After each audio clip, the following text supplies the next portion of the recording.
certainly is true in the United States that we like to divide people between us and them. To God, there is no them. There's only us. If Jesus was a bringer of mercy, if God is mercy, then we need to be missionaries of mercy.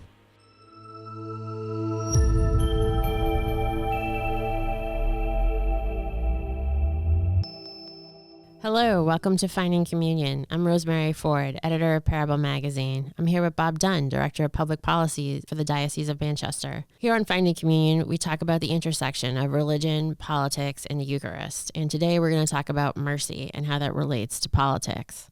This is going to be a follow-up to Bob's excellent column, Finding Communion, in Parable Magazine. You can find Parable Magazine online at catholicnh.org/parable, or if you're a parishioner in the Diocese of Manchester, it should be in your mailbox.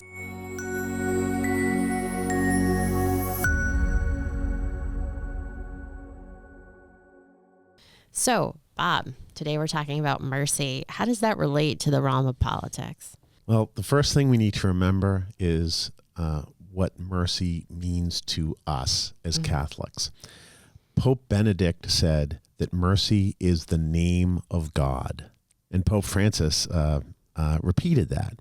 Pope John Paul said that mercy is love's second name. Aww.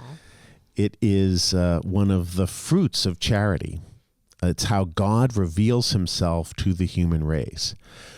Think about the way that the liturgy talks to us about mercy. Mm-hmm. The Eucharist itself is about mercy. It is the blood poured out for the forgiveness of sins. The first thing that we typically do at Mass is to ask for mercy. We pray in the Lord's Prayer every single day, every time we're at Mass, certainly that God will forgive us our trespasses as we forgive those who trespass against us. Mercy is at the heart of the Liturgy of the Hours. The gospel canticles that we pray at morning prayer and at evening prayer both talk about God's promise of mercy. Mm-hmm. So mercy is what we're formed to do, and it is what the scriptures tell us Jesus did. Both the Old Testament and the New Testament are testaments to the mercy of God. It's mercy is the way that God has revealed himself to the human race. And it is mercy, of course, that is at the heart of the reason that Jesus died on the cross, that he gave himself up to the point of dying on a cross. So we have to be bringers of mercy to the rest of the world, even though it may be a countercultural thing for us to do. But if Jesus was a bringer of mercy, if God is mercy, then we need to be missionaries of mercy. Now, we often think about mercy as something that we do as individuals. We think of, say, the Good Samaritan or the prodigal son, those two really crucial scriptural descriptions of mercy in action. Two of my favorite parables. And we think of those, and we think of the individual people that were in those parables. But mercy also has a social dimension. Mm-hmm. The popes have talked about this. Pope John Paul used to talk about structures of sin. And the Catechism looks at this as well. Structures of sin are systemic things which are sinful, and they're made up of the sinful acts of individuals. So racism, for instance, governmental structures that are unjust, that are to the point of sinfulness. Mm-hmm. So just as there are structures of sin, I think that we can also think in terms of structures of mercy, that our individual acts of mercy can become aggregated into structures of mercy. And the popes have really started to think about this, I think, especially in recent decades, how the society itself how the political world itself must be merciful. And so that's something that we need to turn our minds to as Catholics. Sure. And the church also, has set up a framework for mercy in the corporal and spiritual works of mercy. And pop quiz, can you name some corporal or spiritual works of mercy? Yes, the spiritual works of mercy are instruction, advising, consoling, and forgiving. The corporal works of mercy are giving alms to the poor, right? Feeding the hungry, sheltering the homeless, clothing the naked, visiting the sick and imprisoned, and burying the dead. Mm-hmm. And these corporal works Good job. These corporal and spiritual works of mercy are what Bishop Labashi asked us to do in response to the immigration crisis in his recent letter, which he called a response to aggression. And so that is, I think, such a great way of thinking about our response to the immigration crisis and to every other action or every other unjust action or system that's in place, because the works of mercy ground us. It's not simply just uttering slogans. It's doing things which are going to make an impact on individual people. Mm-hmm. And that's so critical. I think that was an approach to looking at immigration that I have not heard others talking about. And I was really appreciative of the fact that Bishop Labashi applied that perspective to this problem.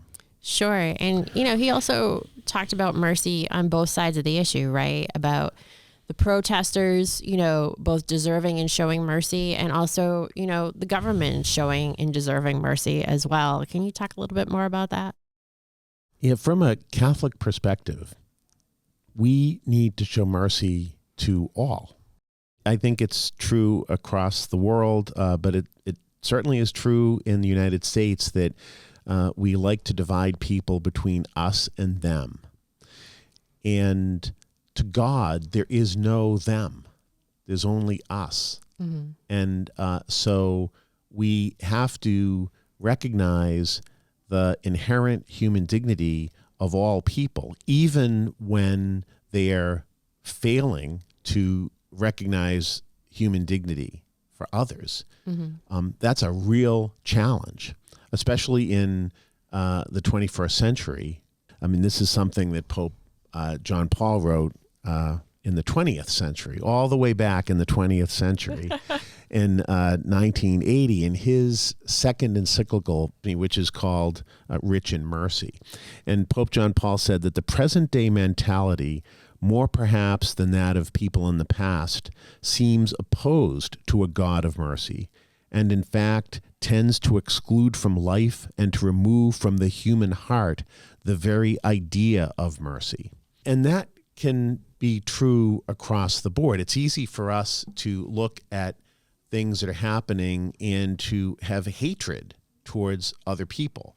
And that could work in all sorts of directions. Sure. Things like venom and spite and bitterness are the sorts of vices that can be deployed in lots of different ways and from lots of different perspectives. And it's difficult, but as Catholics, as people of the Eucharist, we are called to be above that and to try to be bringers of mercy to all people. Not a question of who's worthy of receiving mercy, because from God's perspective, everyone is worthy of mercy. Mm-hmm. The greater the sin, the greater the grace that is available. I think if we can be leaders in mercy, then we can be models for society in being a more just and merciful society. Sure. And you mentioned human dignity, and we talked a little bit about that in our last episode when we were talking about eugenics and physician-assisted suicide and whatnot. Human dignity, how does that how does that come into play here when we're talking about immigration and the current immigration crisis that we're seeing? I don't think that we would probably refer to the way that immigration is being handled in our country as a merciful way of doing it. I don't think anyone would do that, no. That's probably one thing we can all agree on. And I want to hasten to add that from a Catholic Church perspective, the U.S. bishops are by no means saying that the laws should not be enforced. One of the things that Bishop Labashi raised in his letter was the idea that the laws over the course of the decades have been insufficient, that they held out hopes for people that just never were going to come to fruition. We need to remember that the government is there to advance the common good. And so the laws are there to be enforced. But where mercy really comes into it is how the laws get enforced. We wouldn't expect a SWAT team to show up at our house if we had committed the offense of speeding. Yeah. So we have this innate sense, I think, as Americans of what is a proportional response to the breaking of a law, and a proportionate response based on whether a person is dangerous or whether they're harmless. So the U.S. bishops are concerned about the fact that the immigration response, as it appears to be unfolding, treats everyone who is an undocumented immigrant in the same way, regardless of who they are, why they're here. Even what age they are. I mean, we're seeing children treated this way. So now that doesn't mean that there aren't people that should be deported. That doesn't mean that there aren't dangerous people out there that are undocumented that require an appropriate law enforcement, very tough response. Yeah. But that isn't true for the person that is the cook at the local diner, the person who's cleaning the local office building. It's not all the same. So we need to keep that in mind. We also need to think about what happens to the people that get deported, because for tens of thousands of these folks, they're folks that came to this country in order to flee persecution in their own homelands. And so if they go back, then their lives were at risk before they left home. Now they're going to go back and their lives are going to be at risk again. So that's the sort of thing that I am talking about when I think about how we apply mercy in the political context. We need to think about the consequences of our actions and to try to deal with people in a way which is proportional, which is just, and which is merciful where mercy is appropriate.